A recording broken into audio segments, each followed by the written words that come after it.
Assalamualaikum warahmatullahi wabarakatuh. Sudah menjadi kehendak atau takdir Allah bahwa iblis adalah musuh yang nyata bagi seluruh umat manusia. Selama ditangguhkan umurnya oleh Allah Subhanahu wa Ta'ala sampai hari kiamat, iblis bersumpah akan terus berusaha untuk menggoda dan menyesatkan anak cucu Adam agar mau menjadi pengikutnya. Sebagai seorang muslim, sangat dianjurkan untuk mendekatkan diri kepada Allah Subhanahu wa Ta'ala agar tidak terhasut oleh tipu daya iblis. Dahulu sebelum Nabi Adam diciptakan, iblis merupakan makhluk yang mulia di sisi Allah Subhanahu wa Ta'ala. Di langit pertama sampai ketujuh, iblis begitu dihormati oleh para malaikat. Jika iblis lewat di depan para malaikat, maka malaikat menghormati iblis bagaikan penghormatan prajurit kepada komandannya, pengawal istana pada rajanya, sehingga terhormatlah nama iblis di penjuru alam semesta.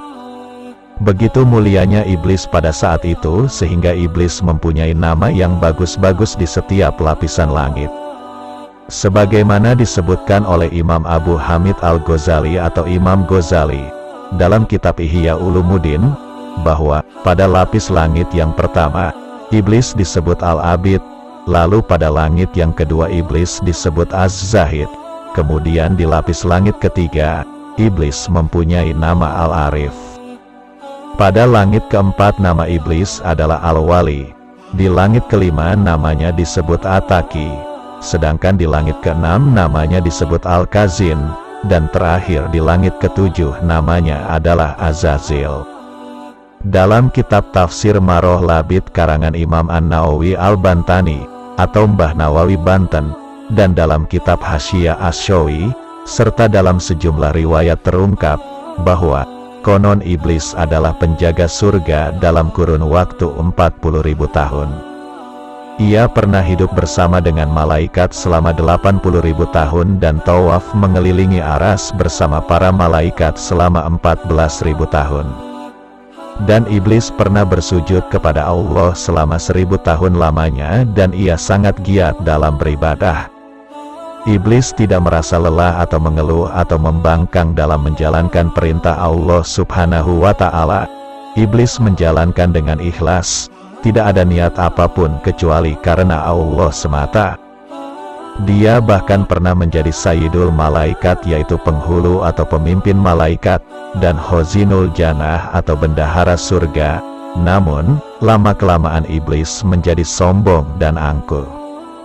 Iblis menganggap bahwa dirinya adalah makhluk yang paling tinggi derajatnya di antara makhluk-makhluk Allah yang lain, hingga pada suatu saat Allah menciptakan Nabi Adam sebagai manusia pertama. Allah memerintahkan iblis dan para malaikat untuk bersujud kepada Nabi Adam, tapi sifat iblis yang sombong dan angkuh mengalahkan kemuliaannya di hadapan Allah. Iblis membangkang perintah Allah dengan berkata, "Adakah engkau mengutamakannya daripada aku, sedangkan aku lebih baik daripadanya? Engkau jadikan aku daripada api dan engkau jadikan Adam daripada tanah." Kemudian Allah berfirman kepada iblis, "Aku membuat apa yang aku kehendaki." Iblis memandang dirinya penuh keagungan dan kesombongan, maka dia enggan bersujud kepada Nabi Adam. Dia tetap berdiri hingga malaikat selesai bersujud. Ketika para malaikat mengangkat kepala selesai sujud, mereka mendapati iblis tidak melakukannya. Maka para malaikat bersujud kembali untuk kali kedua, tetapi iblis telah dirasuki oleh sifat angkuh dan sombong. Dia enggan bersujud dan tetap berdiri tegak. Iblis bahkan berpaling dari para malaikat yang sedang bersujud.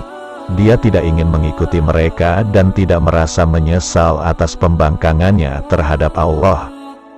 Meski iblis pada awalnya sangat indah rupanya, mempunyai sayap 4, banyak ilmu, banyak ibadah serta menjadi pemimpin para malaikat karubin, tetapi semua itu tidak menjadi jaminan sama sekali baginya. Allah mengubah iblis dari yang asalnya indah ke bentuk yang sangat hina dan menakutkan. Allah membentuk kepalanya seperti kepala unta, dadanya seperti daging yang menonjol di atas punggung, Wajah yang ada di antara dada dan kepala itu seperti wajah kera, kedua matanya terbelah pada sepanjang permukaan wajahnya. Lubang hidungnya terbuka seperti cerek tukang bekam, kedua bibirnya seperti bibir lembu, taringnya keluar seperti taring babi hutan dan janggutnya sebanyak 7 helai.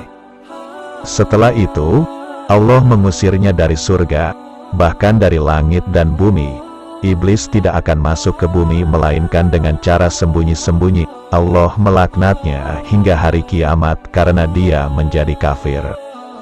Ketika Allah membalas pembangkangan iblis itu, maka menangislah malaikat Jibril dan Mikail. Lalu Allah berfirman kepada para malaikat, "Apakah yang membuat kamu menangis?" Lalu mereka menjawab, "Ya Allah, kami tidaklah aman dari tipu dayamu." Kemudian Allah kembali berfirman kepada malaikat, "Begitulah aku, jadilah engkau berdua tidak aman dari tipu dayaku." Setelah diusir dari surga, maka iblis berkata, "Ya Tuhanku, Engkau telah mengusir aku dari surga disebabkan Adam, dan aku tidak menguasainya melainkan dengan penguasaan-Mu." Lalu Allah berfirman pada iblis, "Engkau dikuasakan atas dia, yakni atas anak cucunya, sebab para nabi adalah maksum."